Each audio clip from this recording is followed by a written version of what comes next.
Selanjutnya, mari kita bahas apa saja manfaat dan dampak penggunaan unsur-unsur gas mulia. Tapi sebelum mulai, kita simak yang berikut ini.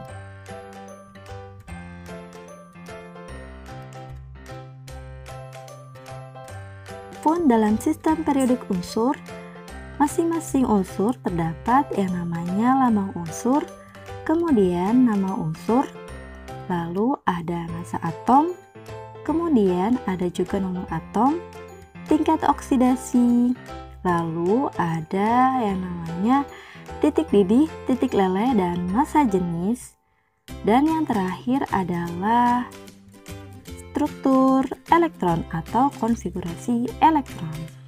Lalu kira-kira apa saja ya manfaat dan dampak penggunaan unsur-unsur gas mulia? Nah, yang pertama adalah unsur helium, di mana fakta dari unsur helium ini yang pertama adalah merupakan unsur kedua paling ringan setelah hidrogen dan menjadi cair pada suhu -268,9 derajat Celcius. Adapun manfaat dari unsur helium ini yang pertama adalah gas helioks untuk penyelam laut, yang kedua gas pengisi balon udara, yang ketiga pendingin pada alat scanner tubuh. Adapun dampak penggunaan unsur helium ini jika dihirup secara berlebihan dapat menyebabkan suara tinggi, pusing, dan sakit kepala.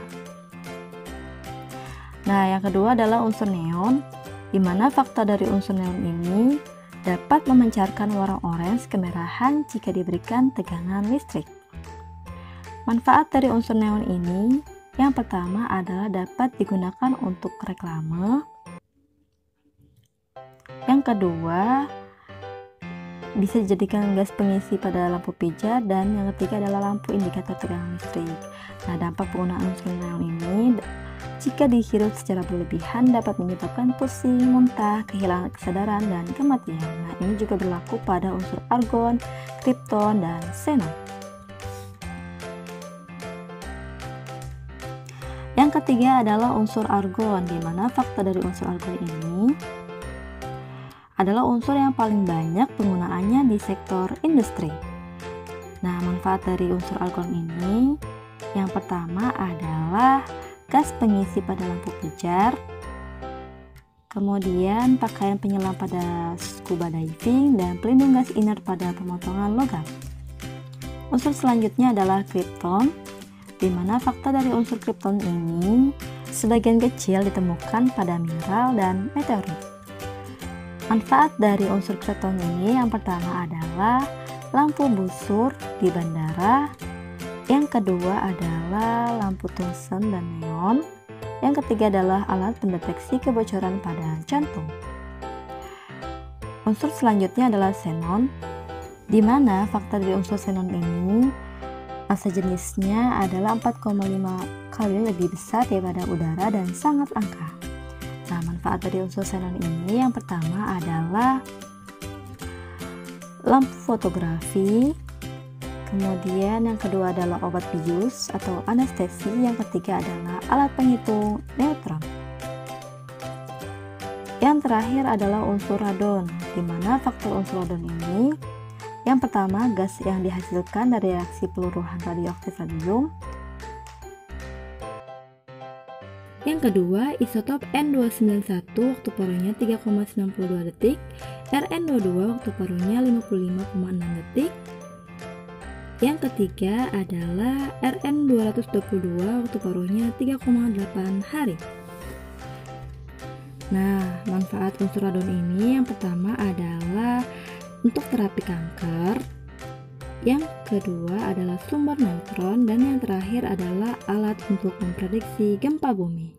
Dampak penggunaan unsur radon ini jika dihirup secara berlebihan dapat meningkatkan resiko kanker pada saluran pernafasan, terutama pada paru-paru. Nah, jadi gimana sob? Sudah tahu kan manfaat dan dampak penggunaan unsur-unsur gas mulia?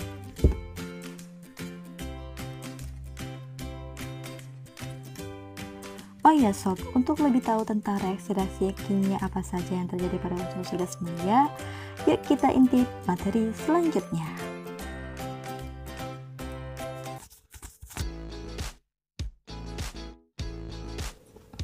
kimia unsur gas mulia.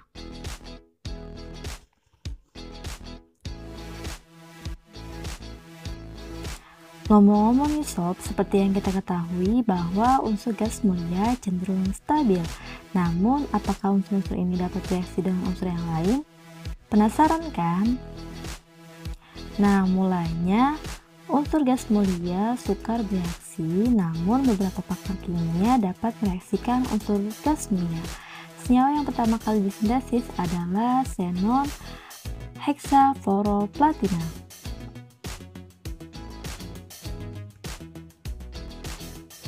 Yang pertama adalah reaksi dari unsur argon dengan fluor, di mana argon dapat bereaksi dengan hidrogen fluorida akan menghasilkan argon hidrofluorida pada suhu 18 Kelvin. Kemudian yang kedua adalah reaksi antara unsur kripton dengan fluor, di mana unsur kripton dapat bereaksi dengan fluor membentuk kripton fluorida dalam kondisi didinginkan pada suhu min 196 derajat Celcius dan diberi loncatan listrik atau sinar X. Selanjutnya adalah reaksi dari unsur xenon dengan fluor, di mana xenon dapat bereaksi dengan unsur fluor akan menghasilkan xenon fluorida dalam bentuk xenon difluorida, ada juga dalam bentuk xenon tetrafluorida, dan yang terakhir jika direaksikan dengan fluor berlebihan akan menghasilkan xenon heksafluorida.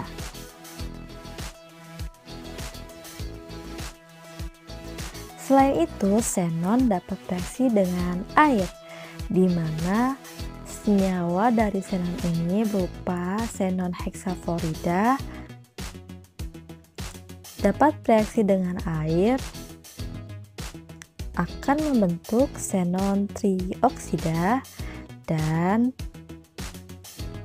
hidrogen fluorida. Selanjutnya, dalam larutan basah,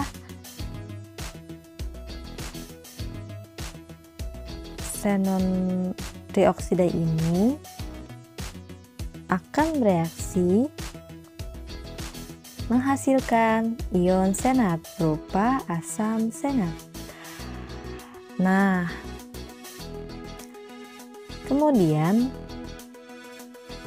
selanjutnya adalah reaksi unsur radon dengan fluor, di mana radon dapat bereaksi dengan unsur fluor akan menghasilkan radon fluorida secara spontan.